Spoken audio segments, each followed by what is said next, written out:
안녕하세요. 오늘도 서양살롱을 찾아주셔서 감사합니다. 천안에 사는 50대 여성이에요.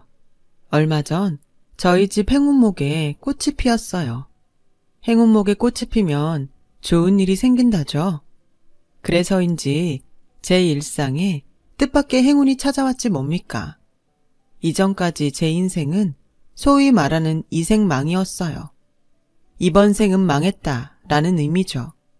그런데 글쎄 50이 넘은 지금에 끝난 줄 알았던 제 인생에 꽃이 활짝 핀 거예요. 30년 가까이 주변 사람들과 연락을 끊고 살았던지라 어디 자랑할 데도 없어서 이렇게 사연을 보내게 됐어요. 저는 아들 귀한 집 셋째 딸이에요. 위로는 언니가 둘, 밑으로는 어렵게 얻은 남동생이 하나 있어요. 사람은 태어나면서부터 자신의 자리를 가지고 태어난다는데 저에겐 그 말이 비껴갔나 봐요. 원치 않았던 딸 자식이 많아서 그런가 첫째도 아니고 둘째도 아닌 셋째인 저는 가족들의 관심을 받지 못했어요. 집안 어른들도 제 이름을 기억하는 사람이 없을 정도였죠. 네가 영철이네 셋째냐 넷째냐? 이름이 뭐였더라? 경순이? 아니지, 정순이던가? 뭐더라? 뭐였는데? 대략 이런 식이었어요. 제가 정은이라고 말씀드려도 결국은 얘 아니면 너로 부르시더군요. 아니, 제대로 불러주지도 않을 거면서 이름은 뭐하러 물어본대요. 사람 괜히 서운하게 말이에요. 집안에서 관심받지 못하던 저는 밖에서도 투명인간 같았어요. 그렇다 보니 어느 순간부터 사람들한테 주목받는 게 오히려 더 부담스럽고 불편하게 느껴지더라고요. 그런데 20살 무렵 그런 저를 세상 누구보다 소중히 아껴주는 사람을 만나게 된 거예요. 바로 지금의 제 남편이죠. 남편과 저는 같은 직장에서 만났어요. 4살 위 남편은 샵 매니저였고 저는 갓 입사한 신입 판매사원이었어요. 사회생활이 처음이라 모든 게 낯설고 미숙해서 실수도 많았던 저를 남편이 곁에서 많이 도와주었어요. 그런데 그 친절이 마냥 좋은 것만은 아니었어요. 왜냐고요? 좀 불편한 구석이 있었거든요. 남편은 처음 본 그날부터 줄곧 제게 마치 최면을 거는 것처럼 정은 씨 남편감은 바로 나야 라고 헛소리를 해댔거든요. 처음엔 그 말을 듣고 이 사람 머리가 돈 게 아닐까 생각했죠. 그런데 자주 그 말을 듣다 보니까 어느 순간 나 이러다 정말 이 남자랑 결혼하게 되는 게 아닐까 하는 생각을 하게 되더라고요. 지금 생각해보면 미친 짓이었지만요. 나중에 물어보니 남편은 처음부터 제가 자기 마음에 쏙 들었대요. 그래서 다른 남자 직원들이 채가지 못하게 미리 바리케이트를 친 거고요. 무모한 것 같았던 남편의 그런 노력은 얼마 뒤 빛을 발하게 되었어요. 고작 20살에 남자를 한 번도 사귀어 본 적 없던 저는 남편이 베푸는 일방적인 호의에 무방비 상태였어요. 넉넉하지 않은 집안에서 형제들에 치여서 사소한 것도 제대로 누려보지 못한 저로서는 특히나 더 그랬죠. 편의점에서 파는 슬러시도 남편 덕에 처음 먹어봤고 KFC에서 파는 주먹만한 비스켓도 남편이 사줘서 처음 먹어봤어요. 노래방도 그렇고요. 당시 서울의 노래방은 성신여대에 1호점이 생기고 이후 신촌 독수리 빌딩 근처에 2호점이 생겼는데 다행히 저희가 일하던 매장이 이대에 있어서 오픈날 남편 손에 이끌려 노래방에 가보게 되었어요. 난생 처음 보는 신문물을 경험하러 온 사람들로 노래방 안은 인산인해였죠. 초창기 노래방은 500원짜리 동전을 넣고 한 곡씩 부르는 시스템이었어요. 요즘 유행하는 코인 노래방처럼요. 지금처럼 푹신한 소파도 아닌 다리 긴 목욕탕 의자에 앉아서 노래를 불렀더랬죠. 남편은 당시 유행하던 이범학의 이별 아닌 이별을 멋지게 불러 제꼈어요.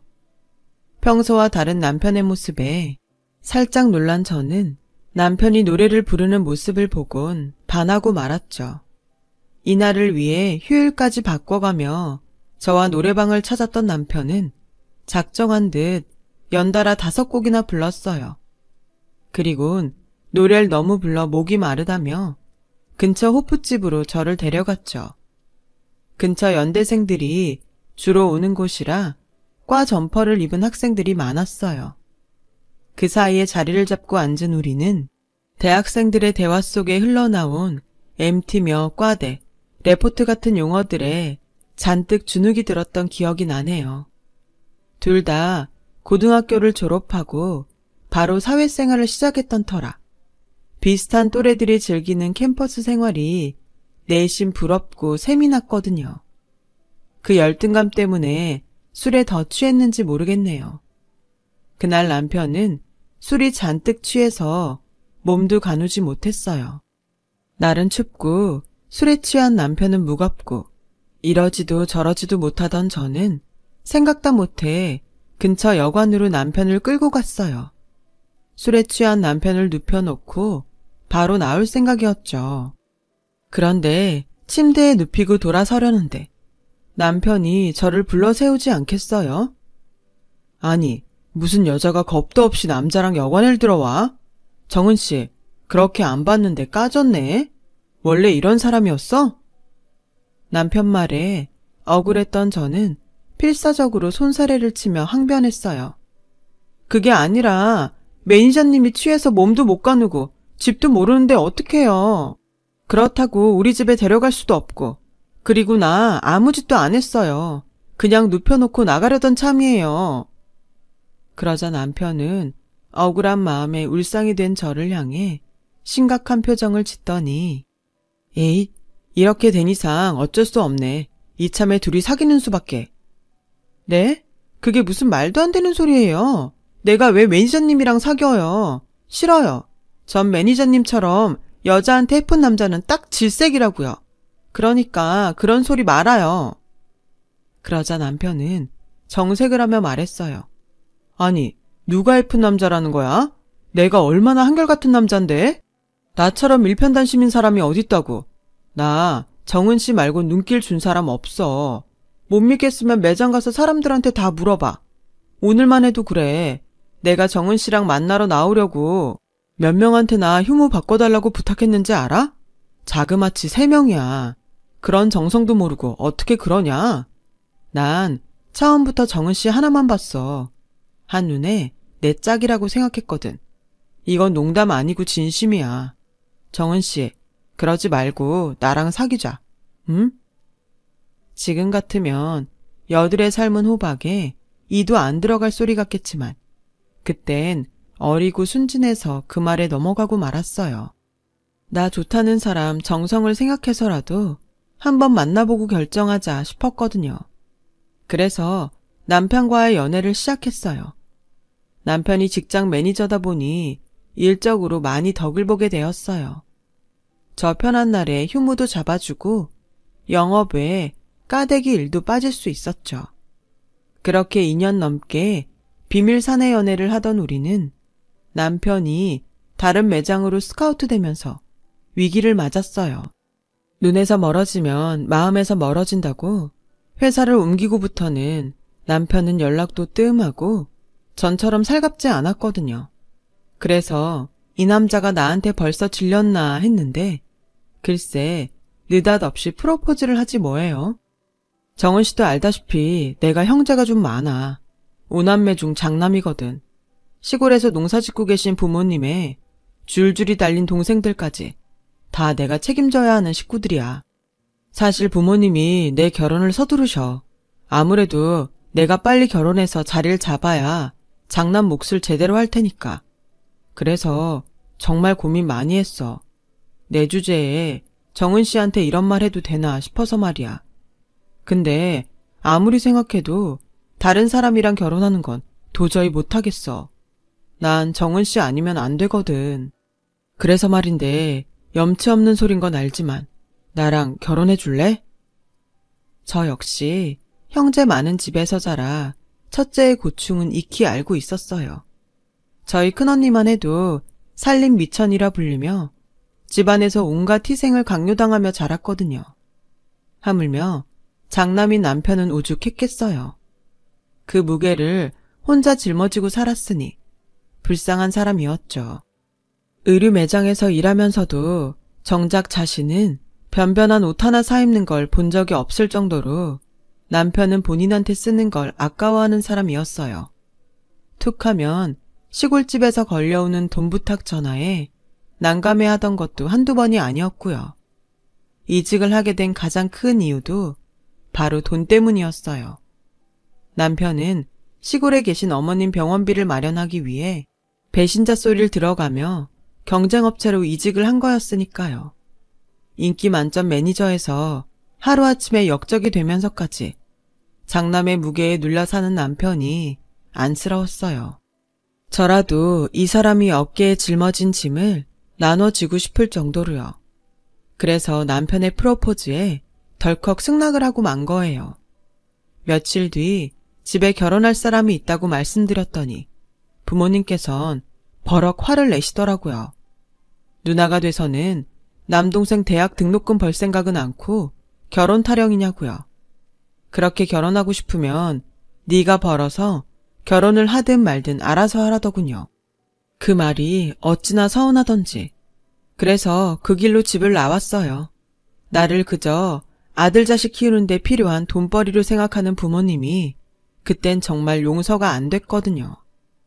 어린 시절부터 가슴에 담아두었던 응어리가 그렇게 터져버린 거죠. 집을 나온 전 남편이 살던 사글세방에 들어가 동거를 시작했어요. 얼마 뒤 시골에서 아버님이 서울로 올라오셨더라고요. 며느리 자리를 본인 눈으로 확인하고 싶으시다면서요. 그리고는 그 좁은 단칸방에서 3일을 머물다 가셨어요. 저는 출퇴근 전후로 아버님께 진지를 차려드려야 했죠. 그리고 드디어 시골집으로 내려가시는 날, 아버님은 제 손을 꼭 잡으시며 그러시더라고요. 아가, 이 혼사는 네가 미치는 장사다. 그러니 지금이라도 마음 바꿔라. 네가 마음에 안 들어서가 아니라 네가 너무 아까운 아이라서 그런다. 너처럼 예쁘고 바른 애가 뭐가 아쉬워서 우리 집 맏며느리로 들어오려고 하니. 내 자식이지만 내 아들놈이 변변한 놈도 아니고 괜히 귀한 집 딸 데려다 고생만 시킬 게 뻔하다. 아직 나이도 어리니 나중에 후회 말고 다시 한번 생각해봐라. 내가 다 너를 위해 하는 말이야. 아버님, 혹시 제가 마음에 안 드세요? 나이가 어려서 못 믿어오신 거라면 제가 노력할게요. 아버님이 원하시는 맏며느리감은 아닐지 모르지만 최선을 다해보겠습니다. 그러니 헤어지란 말씀은 하지 마세요. 이미 동거까지 한 마당에 헤어지라는 소리를 듣고 보니 덜컥 겁이 나더라고요. 그래서 필사적으로 아버님을 설득하려 노력했어요. 그런 노력에 아버님도 결혼을 허락해 주셨고, 아버님이 시골집으로 내려가신 이후 본격적으로 결혼 준비를 시작하게 됐어요. 결혼식은 본가에 내려가 하기로 했고, 신혼집은 남편이 살던 사글세방에 차리기로 했어요. 혼수는 필요한 가전제품 몇 개 들여놓고 이부자리를 새 걸로 바꾸는 정도였어요. 아버님께서 예단은 필요 없다고 하셔서 남대문 시장에 들러 시부모님 한복만 준비했죠. 결혼식이 임박하도록 저희 친정에서는 여전히 제 결혼을 반대했어요. 사실 반대가 아닌 방관에 가까웠죠. 남동생이 고3이라 대입 학력고사를 준비하고 있어서 부모님은 애 공부에 방해된다고 집에도 오지 말라고 하셨거든요. 결국 친정 부모님한테 제대로 결혼 허락도 못 받은 채 식을 올리게 되었어요. 결혼식을 시댁이 있는 시골집에서 전통혼례로 치르기로 해서 엄마는 남동생을 챙기느라 못 오시고 아빠랑 큰언니만 참석을 했어요. 언니는 시댁을 둘러보더니 한숨을 쉬더군요. 사실 저도 울고 싶은 심정이었죠. 쓰러져가는 오막살이에 흥분의 식구처럼 방마다 주렁주렁 아이들이 들어 앉아 있었거든요. 형편이 어렵다는 건 알았지만 이렇게 찢어지게 가난한 줄은 몰랐어요. 하지만 그보다 더 놀랐던 건 남편의 형제들이었어요. 남편이 제게 자신을 오남매 중 장남이라고 했는데 가보니 글쎄 형제가 넷이나 더 있더라고요. 총 9남매였어요. 여기저기서 뛰어나오는 시누이들과 시동생들 때문에 정신이 없었어요. 그제야 왜 아버님이 저한테 결혼을 다시 생각해보라고 하셨는지 이유를 알 것 같더라고요. 게다가 시어머님이 워낙 욕심이 많고 게으른 분이시라 집안일에 손도 까딱 안 하셨고 시누이들도 제가 시댁에 갈 때마다 평소 자신들이 하던 집안일도 제게 떠넘기기 바빴어요. 시댁에서 제 편은 아버님 뿐이었어요.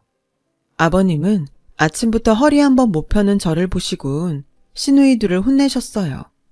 그 모습을 본 시어머니는 벌써부터 시아버님을 꼬드겨 시누이를 잡는다며 볼멘 소리를 하셨죠. 억울하긴 했지만 이런 게 시집살이구나 하면서 참아 넘겼어요. 그 후로 30년 가깝게 형제 많은 집 맏며느리로 살아오면서 결혼 이듬해 세상을 떠나신 시어머니 대신 그 많은 시누이들과 시동생 시집 장가를 보냈지만 형제들 누구 하나 저에게 벗어난 짝 사주는 사람이 없었어요. 의례 맏며느리가 해야 할 몫인 것처럼 받아들이는 분위기였죠. 처음부터 바라고 한 일은 아니었지만 고맙다는 말 한마디 안 하는 모습에 점점 정이 떨어졌어요. 그런데 그 정점을 찍는 일이 벌어지고 만 거예요. 아버님이 밭일을 하시다 중풍으로 쓰러지시자 형제들이 하나같이 아버님 수발을 제게 떠넘기지 뭐예요. 그간 아버님과의 정을 생각해서라도 제가 병수발을 들 생각이었지만 그래도 엄연히 자신들 부모인데 피 한 방울 안 섞인 저한테 당연한 듯 떠넘기는 건 말이 안 되죠. 그래서 다들 모인 자리에서 한마디를 했더니 글쎄 언니 솔직히 언니가 우리 집에 와서 한 게 뭐 있다고 그래요? 큰오빠랑 언닌 서울에 산다는 핑계로 명절이나 제사 때나 집에 왔었지. 언제 시집살이라도 한 번 한 적 있어요? 언니처럼 편하게 살아온 여자가 또 어디 있다고 생색은? 누가 보면 언니가 우리 식구 먹여 살린 줄 알겠네요. 둘째 시누이가 눈을 흘기며 그러더군요. 맞아요. 저는 그동안 서울에서 사느라 시골에 계신 시아버님을 제대로 돌봐드린 적이 없어요. 옷가게 운영하며 집안 살림하는 것도 힘든데 본가를 떠나 서울로 올라온 8이나 되는 시동생들까지 챙기느라 여력이 없었거든요. 자기도 결혼 전까지 우리 집에서 5년을 살아놓곤 저런 소리를 하네요. 그때였죠. 철없는 막내 시동생이 킬킬대며 그러더라고요. 그러니까 처음부터 은숙 누나랑 결혼했으면 좋았잖아? 그 누난 집도 부자라서 이럴 때 아빠 간병인도 턱턱 붙여줬을 텐데. 형, 이제라도 형수 버리고 은숙 누나랑 재혼하지 그래? 그 누나 혼자라던데? 막내 시동생의 철없는 말에 집안에 정적이 감돌았어요. 그런데 이상한 건 남편의 눈빛이 미묘하게 떨리더란 거예요. 마치 뭔가 감추고 있는 사람처럼요. 수십 년을 한 입을 덮고 산 제가 그걸 놓칠 리 없었죠. 그 일이 있고 며칠 뒤 저는 아버님 병상에 간병인을 붙여놓고 남편의 뒤를 밟았어요. 그날은 남편이 친구들과 골프 약속이 있다던 날이었어요. 수원에 있는 골프장에 간다던 남편은 아침 일찍 집을 나서서는 춘천으로 향했어요. 그리고 춘천역 주차장에 차를 세우곤 2층 플랫폼으로 향했어요. 뒤따라 계단을 오르려는 그때 남편이 웬 여자의 어깨에 팔을 두른 채 다정히 내려오고 있지 뭐예요. 순간 숨이 턱 막히는 게 다리에 힘이 쭉 빠지더라고요. 꿈에도 생각하지 못했던 남편의 외도에 그간 살아온 시간들이 쓰레기통에 처박히는 기분이 들었어요. 하지만 이대로 허탈감에 빠져 있을 수만은 없었어요. 그래서 휴대폰을 꺼내 동영상 모드를 눌렀어요. 그날 남편은 그 여자와 함께 천평대 밀대를 돌며 연인들처럼 데이트를 즐기더군요. 그리고는 시내 닭갈비집에 들러 늦은 점심을 먹곤 인적 드문 곳에 위치한 모텔에 들어갔어요. 하루 종일 저를 태우고 남편의 뒤를 밟아주었던 택시 기사님은 이참에 안까지 쫓아 들어가 증거를 잡자며 마치 자신의 일처럼 나서주었어요. 하지만 그러고 싶지 않더라고요. 그 더러운 사진 한 장 찍겠다고 내 마지막 자존심까지 버리고 싶진 않았으니까요. 그래서 그 길로 차를 돌려 아버님이 계신 병원으로 갔어요. 집엔 아이들이 있어서 제대로 울 수 없었거든요. 그땐 그저 마음 놓고 울 장소가 필요했어요. 그래서 아버님이 계신 병원으로 택한 거였죠. 거기선 펑펑 운다 한들 사람들이 이상하게 보진 않으니까요. 아버님 침상에 얼굴을 묻고 한참을 울었어요.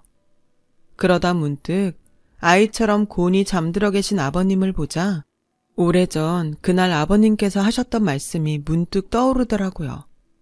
지금이라도 늦지 않았으니 결혼을 다시 생각해보라던 그 말씀이요. 아버님, 그때 아버님 말씀을 따를 걸 그랬나 봐요. 그랬다면 이렇게 가슴에 한이 맺히진 않았을 거예요. 오늘 그이가 여자와 함께 있는 걸 봤어요. 저와 있을 땐 볼 수 없었던 환한 얼굴로 여자를 보며 웃더라고요. 30년 가까이 맏며느리로 살면서 한순간도 행복하지 않았다면 거짓말일 거예요. 그런데요, 아버님, 기억이 안 나요. 제가 정말 행복하긴 했는지 어쩜 이렇게 하나도 기억이 안 날까요? 어떡하죠, 아버님? 저 이제 못하겠어요. 그렇게 아버님 침상에 얼굴을 묻고 펑펑 울고 있는데 남편한테 전화가 왔더라고요. 시간이 몇 시인데 여자가 집 밖에서 뭘 하냐고요. 그 말을 들으니 머리 끝까지 화가 나더라고요. 자기는 지 아버지 병원엔 찾아올 생각도 않으면서 아침부터 여자랑 놀고 다니면서 어떻게 나한테 저런 소리를 할까 기가 막혔죠. 헤어질 때 헤어지더라도 추하게 끝내지 말자 싶어 참으려 했는데 불난 집에 그 인간이 기름을 부은 거였어요. 그래서 전화를 끊고는 바로 업체를 수소문해서 남편과 아까 그 여자에 대해 알아봐달라고 했어요. 간통죄도 폐지된 마당에 두 인간을 간통으로 쳐넣을 순 없지만 일단은 증거를 잡아놓고 법적으로 하든 주먹으로 하든 해야 할 것 같아서요. 그리고 보름여 뒤 업체에서 연락이 왔더라고요. 그런데 글쎄 업체에서 알려준 그 여자의 이름이 바로 지난번 막내 시동생이 말했던 그 은숙이란 여자더라고요. 4년 전쯤 남편과 사별하고 혼자 살고 있었어요. 그런데 남편과 다시 만난 시점이 그 여자 남편이 살아있다던 7년 전쯤이더라고요. 둘 다 가정을 둔 상태에 불륜을 저지른 거였죠. 그런데 웃긴 건 이 사실을 몇몇 시동생과 시누이들도 알고 있더란 거예요. 남편 형제들과도 함께 만나 여행도 다니고 했더라고요. 아주 쓰레기 같은 것들이 꼴값을 떨고 있었던 거죠. 그래놓고 지 아빠는 나 몰라라 하고 저한테 떠넘겼다니 정말 인간 같지도 않은 것들이었죠. 그래서 이것들을 불러 결판을 내려 했는데 그때 병원에서 전화가 왔더라고요. 아버님이 위급하시단 얘기를 듣고 저는 정신없이 병원으로 달려갔어요. 병실에 들어가 보니 아버님은 산소호흡기에 의지한 채 거친 숨을 몰아쉬고 계셨어요. 아버님, 저 왔어요. 눈 좀 떠보세요. 제 목소리를 듣자 아버님은 희미하게 눈을 뜨셨어요. 그리곤 눈물을 주르르 흘리셨죠. 잠시 뒤 아버님 몸이 푹 꺼지더니 그대로 세상을 떠나셨어요. 아버님 손에 얼굴을 묻고 한참을 울고 있는데 뒤늦게 남편과 형제들이 달려왔어요. 시동생과 시누이들은 아버님이 운명하셨다는 얘기를 접하곤 바로 허탈해 하더라고요. 이때까지만 해도 저는 이들이 아버님 임종을 못 지킨 게 안타까워 그러는 줄 알았어요. 그런데 장례식 중에 친척들 얘기를 들어보니 그게 아니었더라고요. 제가 남편의 외도 사실을 알고 아버님 병실을 찾아 울던 그때 아버님은 눈을 감은 채 제 얘기를 듣고 계셨던 모양이에요. 다음 날 당숙을 불러 당신 앞으로 된 땅과 집, 선상까지 제 앞으로 돌려주라고 하셨다더군요. 너무도 완강하게 당부하셔서 뜻을 따르긴 했지만 차후에 자식들이 알고 자신을 원망할까봐 둘째 시동생한테 연락을 했던 모양이에요. 남편을 제외한 형제들은 변호사까지 사서 아버님 재산을 찾아올 방법을 찾고 있었는데 아버님의 동의가 있어야 한다는 말을 듣고 다 같이 만나 병원에 올 계획을 세웠던 모양이에요. 그런데 바로 그 전날 아버님이 세상을 떠나고 마신 거죠. 남편의 형제들이 아쉬워한 건 바로 그 대목이었던 거예요. 정말 인간 같지 않은 괴물들인 거죠. 아버님 장례식이 끝나자 시동생들은 우르르 저희 집으로 몰려왔어요. 영문을 모르는 남편은 제게 무슨 일 있냐고 묻더군요. 그러자 말 많은 둘째 시누이가 저를 보자마자 한 소리 하더라고요. 언니, 그간 곰인 줄 알았더니 완전 여우였네요. 그동안 아빠 구슬려서 재산 빼내려고 병원에 다닌 거였어요? 정신 흐린 노인네를 어떻게 홀렸길래 그 재산을 다 쓱싹했대요? 어디, 나도 그 재주 좀 배웁시다. 그 말에 남편은 깜짝 놀랐어요. 이 사람이 아버지 재산을 빼내다니 그게 무슨 소리냐? 그러자 둘째 시동생이 거들었어요. 형, 모른 척하지 마. 아버지가 선상까지 몽땅 큰형수한테 줬다는데 형이 그걸 모를 리 있어?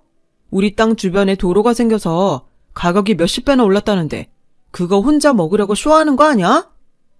이 녀석이? 난 금시초문이야. 그리고 설사 알았다 한들 그게 뭐? 장남이 부모 재산 물려받는 게 뭐가 문제란 거야? 그래서 그것 때문에 다들 달려온 거냐? 그런 거면 다들 돌아가. 그동안 아버지 병수발을 누가 했는데? 다 이 사람이 혼자 했어. 니들은 유산 운운할 자격 없어. 남편은 마치 그 재산이 자기 것이 된 것처럼 신이 나서 떠들어댔어요. 그 말에 순간 발끈하더라고요. 그래서 확실히 하자 싶었죠. 당신이 맞는 말 할 때도 있네. 그래, 아버님 병수발은 내가 다 했지. 그래서 아버님이 전 재산을 나한테 다 물려주신 거고. 근데 당신이 왜 좋아해? 당신 것도 아닌데. 들었잖아, 나한테 주셨다고. 그리고 아가씨, 누가 정신이 흐려요? 아버님이 반신불수긴 하셨어도 정신은 또렷하셨어요. 하긴 아버님이 병원에 입원하신 지가 언젠데 한 번도 찾아뵌 적이 없으니 모르지. 왜?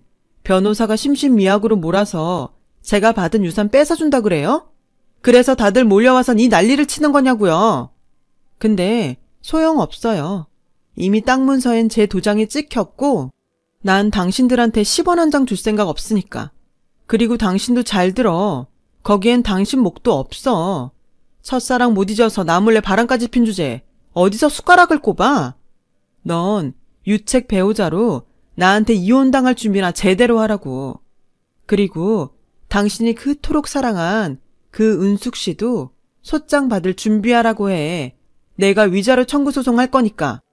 뭘 그렇게 놀라? 내가 모르는 줄 알았니? 인간아, 손바닥으로 하늘을 가려라. 네가 더러운 짓거리 하고 다니는 거 평생 감출 수 있을 줄 알았니? 네 동생들도 다 똑같아. 병든 아버지는 나한테 맡겨두고 지 오빠 불륜너랑 희희낙낙 잘도 놀고 다니더라. 시아버님이 당숙한테 그러셨다더라. 당신이 자식을 키운 게 아니라 짐승을 키우신 것 같다고. 그래서 니네 형제들한텐 한 푼도 남겨주지 않으시겠다고. 되먹지도 않은 작것들 같으니라고. 그러자 납작 엎드려도 모자랄 남편이 얼굴을 붉히며 버럭 질렀어요. 이놈의 여편 내가 미쳤나? 누구 맘대로 네가 내 아버지 재산을 먹어. 그리고 나 은숙이 좀 만났다. 그게 뭐? 처가라고 하나 있는 게 사위 위할 줄은 아나 돈이 있길 하나? 비빌 언덕도 안 되는데 내가 그런 집 딸인 너한테 정이 들겠냐? 솔직히 처음부터 너한텐 정도 없었어. 애가 순진하고 착한 것 같아서 종갓집 며느리로 부려먹기 좋겠다 싶어서 널 고른 거야. 적어도 재산은 잘 지내줄 것 같았으니까. 친정에서도 내쳐준 게 어디서 큰 소리는? 지 부모한테도 사랑 못 받은 년이 누구한텐 사랑받겠냐? 주제도 모르고 까불지 말고 알아서 쥐 죽은 듯 살아. 뚫린 입이라고 잘도 떠들더라고요.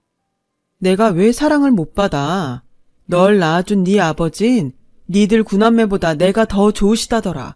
오죽하면 니들 몰래 숨겨둔 땅이며 선상까지 다 나한테 주셨겠니? 아픈 부모 찾지 않는 자식 새끼들보단 당신한테 애틋한 며느리가 100배 1000배 낫다고. 땅이고 선산이고 다 나한테 주신 거 보면 몰라? 이래도 내가 사랑을 못 받았니? 기왕 이렇게 다들 모였으니 확실히 해야겠다. 나 너랑 더는 안 살아.